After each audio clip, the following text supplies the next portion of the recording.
Marcus Webb had been the palace janitor for 3 years, and he'd learned one fundamental truth.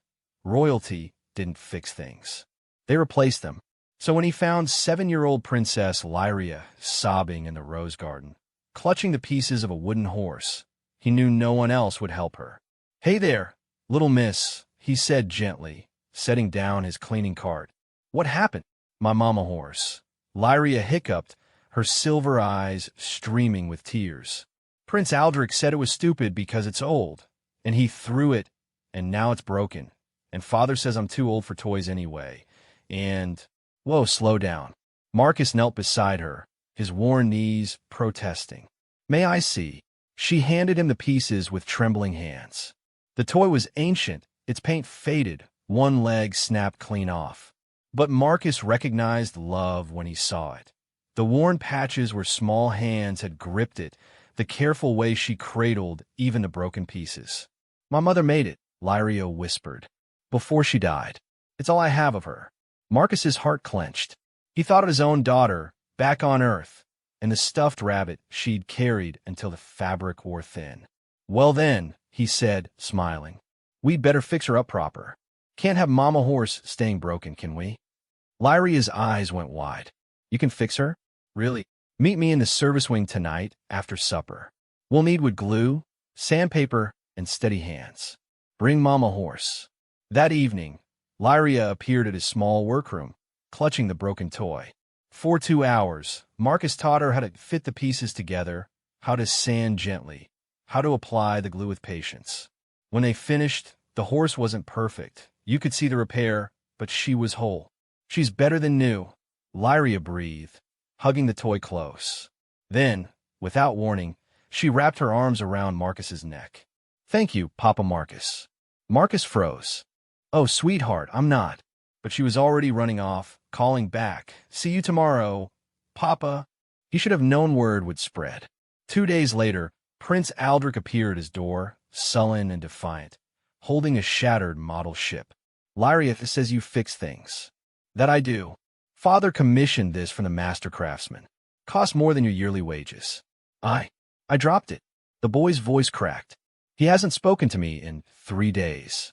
Marcus examined the intricate ship. "Fixable, but you'll help." They worked in silence for an hour before Aldrich finally spoke. "Father says a prince must be perfect. No mistakes."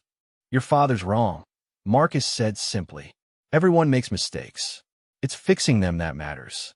When they finished, Aldrich stared at the repaired ship, then at Marcus. "My real father never helped me build anything." He paused.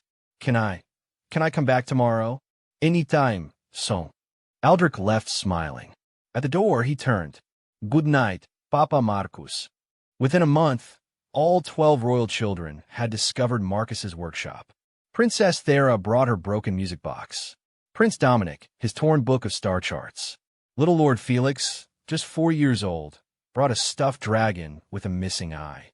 Each time, Marcus fixed what was broken and listened to what wasn't being said.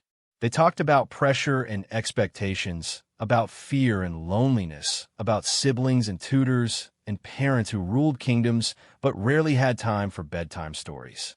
Marcus taught them to sand wood and tie knots, to measure twice and cut once.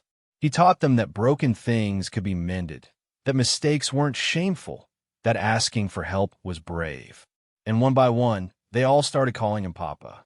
King Alderaan discovered the situation when he went looking for his children one evening and found them all in the service wing, crowded around Marcus's workbench, laughing as the human janitor taught them to build wooden whistles. "What?" the king said, his voice icy.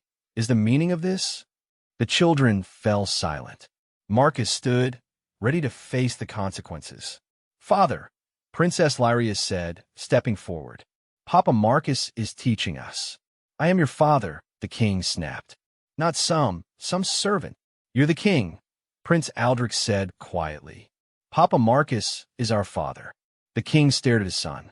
"That's absurd. I've given you everything." "Except time," Princess Thera said. "Papa Marcus fixes things when they break. He listens when we're sad. He shows us how to solve problems instead of throwing them away. He taught me that mistakes are okay," little Felix added. "You just yell." King Alderaan looked at his children, really looked at them, and saw how they stood together, protective of this human who smelled of wood glue and furniture polish. How they smiled at Marcus with unguarded affection they never showed him. The king's shoulders sagged. "I see." Marcus cleared his throat. "Your Majesty, I never meant to overstep." "No." The king's voice was soft now, defeated. "You gave them what I didn't know they needed." He looked at his children. "What I failed to give them." "It's not too late," Marcus said gently. "There's always time to fix things. If you want to learn." King Alderaan stared at the simple wooden pieces scattered across the workbench, then at his children's hopeful faces. "Teach me," he said finally. "Please." That night, the king of Astoria sat at a janitor's workbench and learned to build a toy boat alongside his youngest son. His hands were clumsy and used to such work, but Felix was patient.